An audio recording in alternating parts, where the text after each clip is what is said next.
Ever feel like you're just bombarded with information, like you're trying to keep up with everything, you know what I mean? But it's just noise. Yeah, totally. Like trying to drink from a fire hose. Exactly. So much coming at you, but are you actually learning anything? That's what we try to do here. Cut through the noise, you know. Right, get to the good stuff. Yeah, exactly. The good stuff. And today, well, today we're diving headfirst into something huge. I mean, huge. The upcoming Avengers. Doomsday. Talk about a title that grabs your attention. Right. Doomsday. Doesn't really sound like a party, does it? Not exactly a lighthearted romp. And we've got this great article from The Guardian, really digging into the scope of it all, you know. Yeah, this article isn't messing around. It's talking about all these characters they're cramming into one movie. Which, honestly, is a pretty valid concern. I mean, can they actually pull that off? Right. That's the million-dollar question, isn't it? Is it going to be a total mess? Or, and this is the exciting part, could it actually be amazing? Like a masterpiece of epic proportions. Exactly.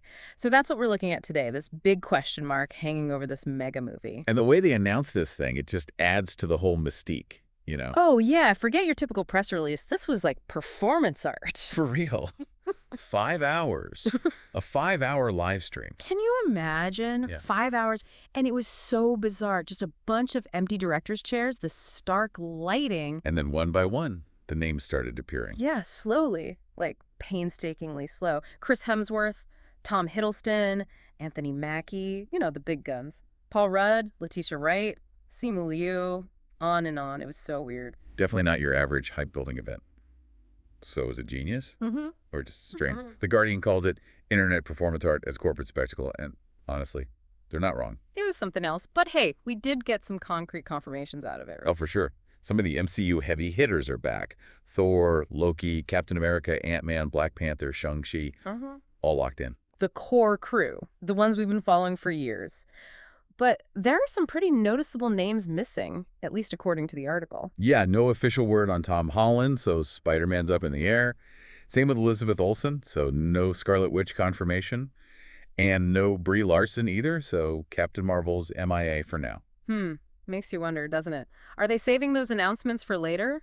Or are those characters just going to have smaller parts? Maybe. Or maybe, and this is where it gets really interesting, maybe there's just not enough room with all the other characters they're bringing in. Oh yeah, get ready for this one. This is where things get crazy. We're talking X-Men. The X-Men are joining the party, like a whole bunch of them. The Guardian put it perfectly. They said Marvel, and I quote, inexplicably decided to bring back almost the entire main cast of the 2000s X-Men movies. Inexplicably. I mean, I love it, but it's definitely unexpected. Right.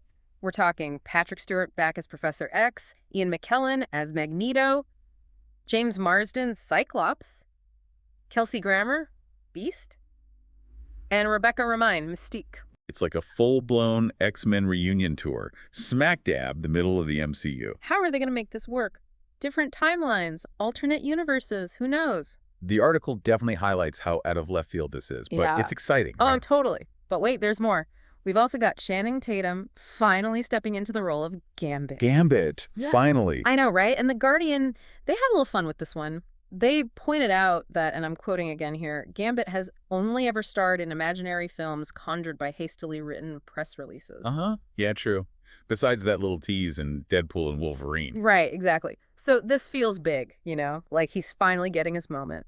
Absolutely. And it makes you realize how long some of these characters have been waiting in the wings. And it doesn't stop there. We've got the brand new Fantastic Four cast, Pedro Pascal, Right. Vanessa Kirby, you know, big names, Eben Moss-Bachrach, Joseph Quinn, and get this, the entire cast of the Thunderbolts is in. Wow. The whole Thunderbolts team. And here's the crazy part, their own movies haven't even come out yet. It's like Marvel's pulling storylines from everywhere. It's wild. Doomsday is becoming this massive convergence point. It's tying together all these different corners of the Marvel universe. Talk about ambitious. No kidding. But okay, let's be real.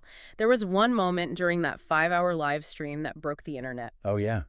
The grand finale. Robert Downey Jr. appearing as Dr. Doom. Dr. Doom. I know, can you believe it? And The Guardian, they described it perfectly. They said he just gestured for silence as if warning the universe never to speak again of the utter boredom of what they had just witnessed. Classic RDJ. What a way to make an entrance. Right. And as Dr. Doom, no less, what does this mean for the MCU? It's a huge shift. I mean, Robert Downey Jr. is Iron Man, but now he's the villain. This changes everything. Totally. And who's directing this whole crazy thing? The Russo brothers? The guys who brought us Endgame? Endgame. That's a tough act to follow. No kidding. So The Guardian asks, was that success a fluke? Or are these guys actually geniuses? Did they figure out how to make these massive superhero team-ups actually work? I mean, Infinity War and Endgame, those were huge successes, but this is next level, right? Mm-hmm. Even more characters, more storylines. It's a whole new challenge. Definitely.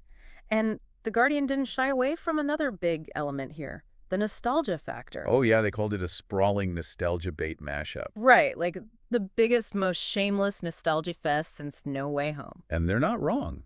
Marvel's bringing back all these familiar faces, characters we love. It's definitely playing on our feelings. Totally. And just when you thought they couldn't get any more outrageous, the article throws out this suggestion. If Marvel really wants to go all in on the nostalgia, they should bring back Lou Ferrigno's Hulk. Haha, no way. That's amazing. Right. And Mickey Rourke as Whiplash. Oh man, that would be wild. Talk about a blast from the past. So let's sum this up for everyone. We've got Avengers Doomsday coming in 2026. It's going to be unlike anything we've seen before. Yeah, it's going to be epic. We've got the MCU heroes we know and love. We've got the X-Men joining the party. Gambit's finally getting his due. The new Fantastic Four and the Thunderbolts are in the mix. And then there's the big one, Robert Downey Jr. as Dr. Doom. And it's all in the hands of the Russo brothers. Can they actually pull this off, make it work? That's the question, isn't it?